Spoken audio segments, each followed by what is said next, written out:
మూసి నివాసితుల ఇళ్లపైకి బుల్డోజర్లు వెళ్లాలి అంటే ముందు తనని దాటాలి అన్నారు ఎల్బీ నగర్ బీఆర్ఎస్ ఎమ్మెల్యే సుధీర్ రెడ్డి. మూసి సుందరీకరణ చేయాలి కానీ ప్రజలను ఇబ్బంది పెట్టొద్దు అన్నారు. చైతన్యపురి డివిజన్ ఫనగిరి కాలనీలో ఆయన పర్యటించారు. కాలనీ వాసులకు ధైర్యం చెప్పారు. అధికారులు ఎలాంటి మార్కింగ్లు వేసినా నివాసితులకు నష్టం జరగనివ్వనంటూ హామీ ఇచ్చారు. ప్రభుత్వం ప్రణాళికాబద్ధంగా చేయాల్సింది పోయి ఇష్టానుసారంగా వ్యవహరిస్తుందంటూ మండిపడ్డారు సుధీర్ రెడ్డి.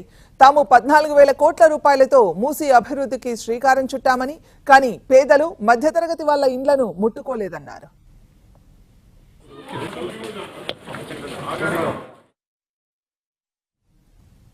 పేదల ఇళ్లను కూల్చేస్తామంటే చూస్తూ ఊరుకోమంటున్న ఎమ్మెల్యే సుధీర్ రెడ్డితో సుందరీకరణ కోసం నడుము ఇచ్చిన తెలంగాణ రాష్ట్ర ప్రభుత్వం మూసి పరివాహక ప్రాంతాల్లో ఉన్న ఇళ్లకు సంబంధించి తొలగింపు ప్రక్రియ కొనసాగిస్తుంది. అందులో భాగంగా రివర్ బెడ్లో ఉన్న ఇళ్లకు సంబంధించి రెడ్ మార్కింగ్ కూడా ఇవ్వడం జరిగింది. అంతేకాకుండా చాలా చోట్ల కొన్ని చోట్ల వాళ్ళని డబుల్ బెడ్రూమ్లో కూడా తరలిస్తున్నారు. చాలా చోట్ల ఆందోళనలు కొనసాగుతున్నాయి. సర్వే నేపథ్యంలో ఎక్కడికక్కడ మూసి పరివాహక ప్రాంతాలను కూడా అట్టుడిక్కుతున్నాయి.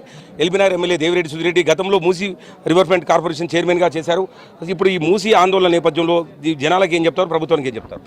అంటే మూసీ నది ప్రక్షాళన కార్యక్రమం 2021లో మొదలైపోయింది. దాదాపు 3,800 కోట్ల రూపాయలతోటి ఇలా సివరేజ్ ట్రీట్మెంట్ ప్లాంట్లు కేసీఆర్ గారి ప్రభుత్వంలో శాంక్షన్ అయినాయి. దాదాపు కొన్ని పూర్తిగా వచ్చినాయి.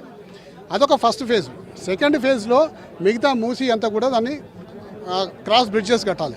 అవి సెకండ్ ఫేజ్లో ఉన్నాయి. అయితే ఈలోపుగా దుందుడుకు చర్యలో భాగంగా ప్రభుత్వానికి అనుభవం లేకపోవడం వల్ల వాళ్ళు తొందరగా వచ్చి మార్కింగ్ చేసి మీరు రేపు ఖాళీ చేసిపోవాలి, ఎల్లుండి ఖాళీ చేసిపోవాలంటే ఈ పేద ప్రజలందరూ కూడా, మధ్యతరగతి ప్రజలందరూ కూడా రూపాయి కూడబెట్టుకొని ఇల్లు కట్టుకొని ఉన్నారు.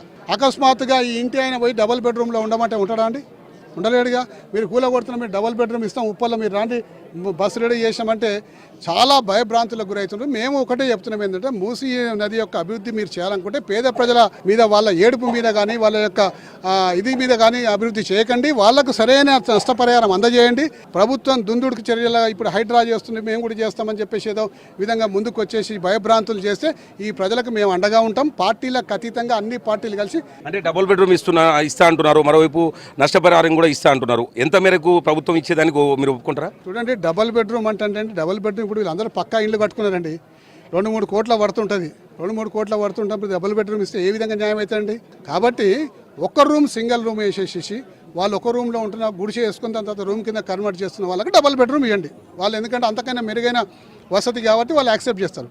ఈ బిల్డింగ్లో ఉన్న వాళ్ళకందరూ కూడా వేరే విధంగా నష్టపరిహారం ఇవ్వండి. అంటే 1,50,000 కోట్లతోని మూసి అభివృద్ధి చేస్తామని ఇప్పుడు ప్రభుత్వం చెప్తుంది. గతంలో బడ్జెట్ లేక మీరు చేయలేదా? ఇప్పుడు ఏంటి పరిస్థితి? గతంలో మేము వేసిన అంచనాలు 14,000 కోట్లు ఉండేయండి. మీరు మా పాత వీడియోలు తీసుకోండి. ఎన్నో సందర్భాలు చెప్తున్నా 14,000 కోట్లతోటి మూసి సుందరీకరణ అయిపోతుందని చెప్పి ఆలోచన చేసినాం.